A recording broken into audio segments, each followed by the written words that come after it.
Good morning, all of you. Today we start with the set theory. So, first we define the set or give the definition of set. So, what is the meaning of set? So, a set is an unordered collection of well defined objects. A set is an unordered collection of well defined objects.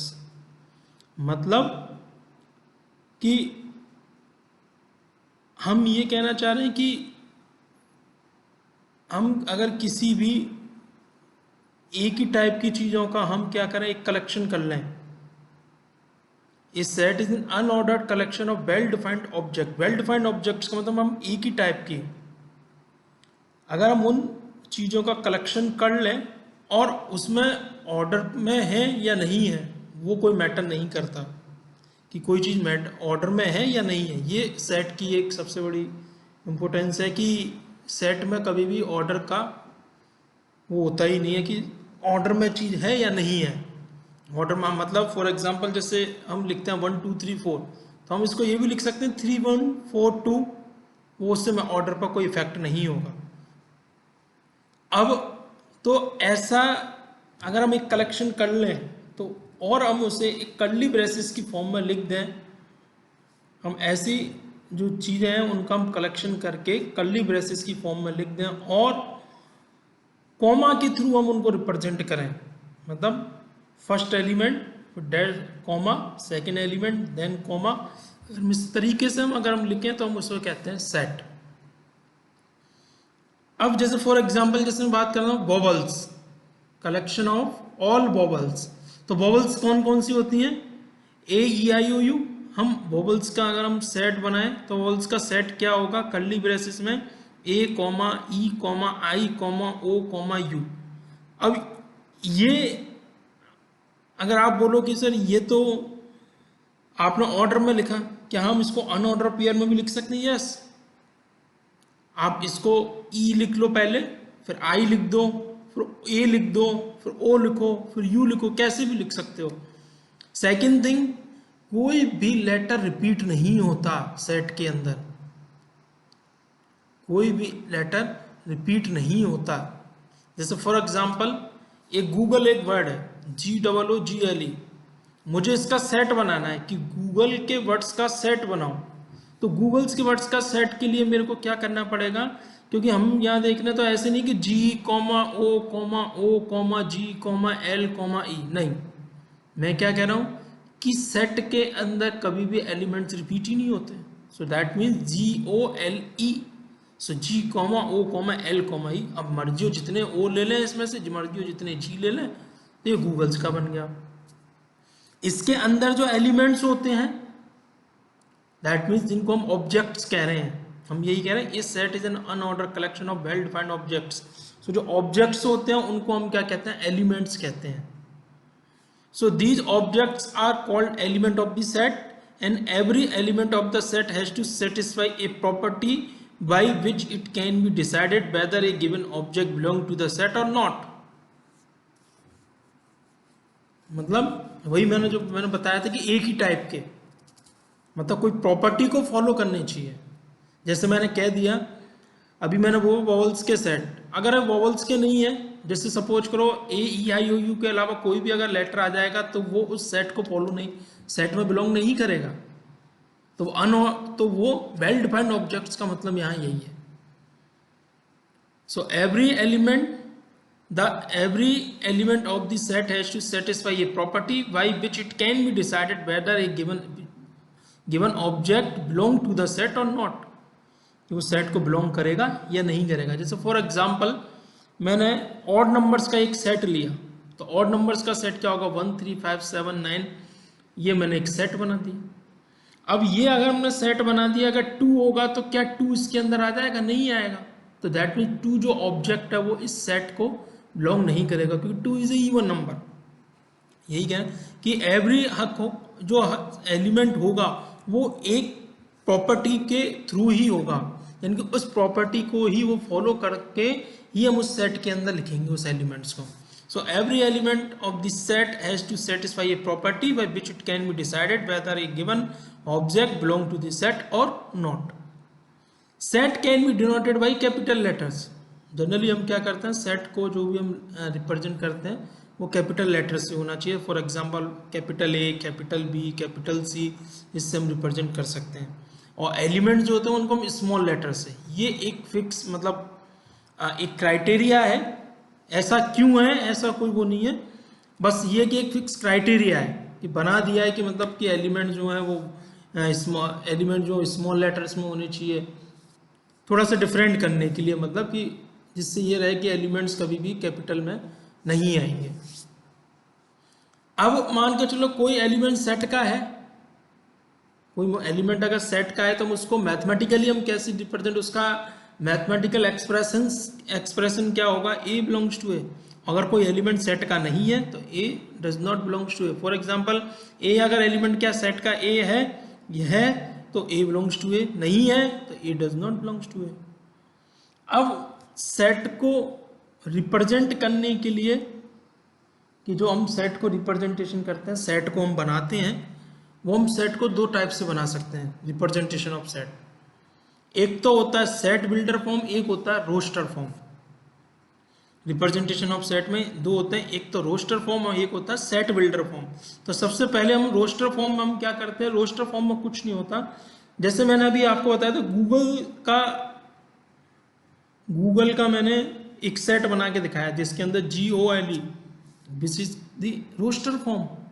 यानी कि जो elements हैं वो एक element, जो objects हैं वो एक सेपरेटेड कॉमा के थ्रू, अगर हम कर्ली ब्रेसेस के बीच within the curly braces में लिख दें तो वो रोस्टर फॉर्म होगा.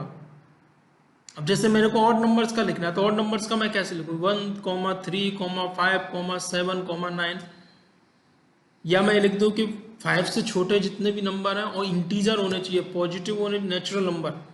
5 से छोटे जितने भी नेचुरल नंबर है, 5 या 5 से छोटे जितने नेचुरल नंबर हैं उनका रोस्टर फॉर्म बनाओ तो 1, 2, 3, 4, 5. तो ये रोस्टर फॉर्म हो गई. यानी कि जो एलिमेंट है वो हर एलिमेंट आपको आपके सामने विजिबल होगा. अब इसी को हम सेट बिल्डर फॉर्म में लिखे तो सेट बिल्डर फॉर्म में क्या होता है, सेट बिल्डर फॉर्म में हम उसका स्टेटमेंट के रूप में, हम स्टेटमेंट की फॉर्म में हम उसको रिप्रेजेंट करते हैं. मैं कहता हूँ ये एलिमेंट जो है वो इस प्रॉपर्टी को फॉलो कर रहा है. हम सारे एलिमेंट नहीं लिखते, हम सारे एलिमेंट नहीं लिखेंगे. हम क्या कह रहे हैं कि ये एलिमेंट है वो इस प्रॉपर्टी को फॉलो कर रहा है. सो this one is the called the set builder form. जैसे मैंने अभी एग्जांपल दिया कि 5 से छोटे जितने भी नेचुरल नंबर, 5 या 5 से छोटे जितने भी नेचुरल नंबर हैं वो सारे लिखो. तो मैंने set builder form, roster form में तो बोल दिया 1, 2, 3, 4, 5. इसी को अगर मैं सेट बिल्डर फॉर्म में लिखूंगा तो क्या लिखूंगा, x such that x is belongs to n and x is less than 5, less than equal to 5. कि x जो है वो नेचुरल नंबर भी होना चाहिए और लेस देन इक्वल टू 5 भी होना चाहिए. हो गया. सो हम यही कह रहे हैं, in this form the element of the set are specified by the some property पे. It can be written as x satisfying the property p that means the statement. For example, if a is the set of first 5 natural number then a is expressed. ये roster form हो गया, ये set builder form जैसे मैंने अभी बताया. अब मुझे लिखना है a set x consisting of all integers is divisible by 5. एक सेट बनाना है हमें, x ऐसा बनाना है कि उसमें वो नंबर होने चाहिए, एक तो इंटीजर होने चाहिए और 5 से डिविजिबल होने चाहिए. तो x, एक तो क्या होगा x, this one is this such that. इसका मतलब, इसके बाद का मतलब क्या है कि स्टेटमेंट होता है और इससे पहले का मतलब है कि वो एलिमेंट होगा. सो x सच दैट, x क्या होना चाहिए, इंटीजर होना चाहिए, या तो आप मीट का साइन, इसको मीट का साइन बोलते हैं, जॉइन जिसको बोलते हैं. सो जॉइन का साइन या कॉमा लगा के लिख सकते हैं, x is less than, x is divisible by 5, ये ना, x is belongs to i means integer. ये भी आगे मैं रिप्रेजेंट करूंगा, x is divisible by 5. Okay. कुछ स्टैंडर्ड नोटेशंस होते हैं जो आप लोगों को पहले से पता भी होगा, नहीं है तो मैं वापस से रिप्रेजेंट यहाँ बता देता हूँ कि set of natural numbers, set of natural number जो होता है वो कैपिटल एन से रिप्रेजेंट करते हैं हम उनको उसको, और 1 से स्टार्ट हो रहा, 1 से लेके infinite 1 2 3 4 5. Set of whole numbers which is represented by W which is start from 0 1 2 3. Set of integers represented by I, capital I or capital Z is equals to -3 -2 -1 0 1 2 3 up to infinite. Set of rational numbers Q is equals to P by Q such that Q is not equal to 0, P and Q belongs to integers, और यहाँ curly braces आएगा, ये मेरे से missing है. Set of irrational numbers, irrational number √2 √3 pi √7 pi E like that. फिर आता है set of real number. Set of real number में ये सारे के सारे नंबर्स आ जाते हैं. इंटीजर भी आ जाएगा, रेशनल भी आ जाएगा, इरेशनल नंबर भी. All irrational numbers are real number. So real number is equal to -3 -2 -1 0 1 2 3 up to ये सारे. -3 -2 के बीच में बहुत सारे रेशनल नंबर्स हो सकते हैं. Set of complex numbers represented by capital C is equal to x plus this one is the iota y, such that x y are real numbers, I is the imaginary number which is equal to √-1. अब आता है types of sets. Types of sets में कुछ यहाँ types के बारे में बता देता हूँ मैं. सिंगलटन सेट, जिस सेट के अंदर ओनली सिंगल एलिमेंट हो उसको हम सिंगलटन सेट बोलते हैं. फाइनाइट सेट, जिस सेट के अंदर नंबर ऑफ एलिमेंट फाइनाइट है, दैट मीन जिसके हम काउंटिंग कर सकते हैं. जैसे फॉर एग्जांपल अभी मैंने बताया था नेचुरल नंबर में कितने 1 2 3 4 अप टू पता नहीं, that mean this is not the finite set. So finite set क्या होगा, जैसे मैंने बताया 5 या 5 से छोटे नेचुरल नंबर, तो 5 या 5 से छोटे नेचुरल नंबर कितने 1 2 3 4 5, तो 5 नेचुरल नंबर जिनकी काउंटिंग हो सकती है, this mean is the finite set. Infinite set जिनके एलिमेंट की काउंट, जिस सेट के एलिमेंट्स की काउंटिंग नहीं हो सकती. एम्प्टी सेट, जिसके अंदर कोई भी एलिमेंट ना हो, जिसको हम रिप्रेजेंट करते हैं 5 और ये इसके अंदर कोई भी एलिमेंट है, curly braces, blank curly braces.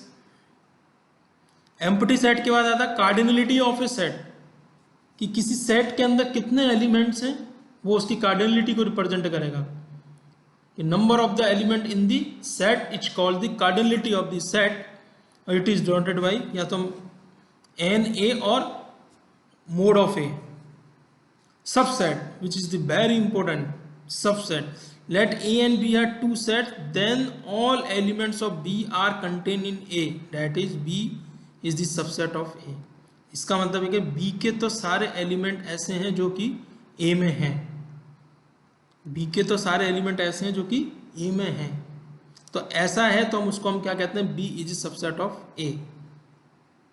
अब इसी में है कि हो सकता है कि बी के एलिमेंट ए में और ए के भी एलिमेंट जो हैं वो बी हैं, इक्वल हो गए. लेकिन प्रॉपर सेट के अंदर ये होता है कि ए के अंदर कम से कम एटलीस्ट 1 एलिमेंट ऐसा होगा जो बी के अंदर नहीं होगा. Let B is a subset of A and at least 1 element in A which are not in B, जो बी के अंदर नहीं है, then B is subset of A. So this one is the definition of proper set. Power set, कि हम कोई भी set है, सेट के अंदर एलिमेंट्स हो, उसके हम जितने भी सेट्स बन जाए, the set of all subset of A given set ए, कि ए कोई सेट है उसके हम जितने भी सबसेट्स हैं उसका हम एक सेट बनाए, उसको हम क्या कहेंगे, पावर सेट. सो यही है, the set of all subsets of A given set A is called the power set of A and it is denoted by PA. So B contain in A, और B that means A के जितने भी B क्या है, subsets of A, और B का मतलब कि वो सारे एलिमेंट जो एक में कंटेन करते हैं. फॉर एग्जाम्पल जैसे मैंने इसका एक सबसेट बनाया ABC, सो पहले इसका सबसेट A का सबसेट 5 भी होगा और A खुद भी इटसेल्फ एक सबसेट होगा. ए इसके अंदर कंटेंट का ए भी एक सबसेट होगा, बी भी सबसेट होगा, सीधे इस तरीके से टोटल ये मैंने सबसेट्स बना दी. This one is the power set of A. अगर किसी सेट के अंदर अगर n एलिमेंट्स हैं तो उसके total number of element in the power set कितने होंगे, 2 to the power n. अगर कोई सेट के अंदर कितने और इसमें इम्प्रॉपर एलिमेंट कितने होंगे, 2. इम्प्रॉपर से इम्प्रॉपर क्या होता है कि एक तो एम्प्टी और एक इटसेल्फ. जैसे इस ए का हमें अगर हम बताना है तो इम्प्रॉपर में फिक्स होता है, एक तो एम्प्टी और एक इटसेल्फ. एक होता है यूनिवर्सल सेट। यूनिवर्सल सेट का मतलब जिसके अंदर सारे के सारे सेट्स आ गए। any set which is the subset of all the set under the consideration is called the universal set and it is denoted by u, capital U। मतलब वही कि एक ऐसा सेट जिसके अंदर जिसके और अदर सेट है वो उसके सबसेट हो, मतलब एक ऐसा सेट जो सबसे बड़ा सेट हो, that means which is called the super set, इसको मैं कह सकता हूँ। मतलब सुपर किंग जिसको मैं बोल सकता हूँ कि सब ये किंग है, इससे सारे सब छोटे हैं, उसको हम कहेंगे उस किंग को यूनिवर्सल सेट। सो इस तरीके से ये सेट में कुछ डेफिनेशंस और टाइप्स थे जो मैंने यहाँ रिप्रेजेंट किए। Okay, so thank you very much.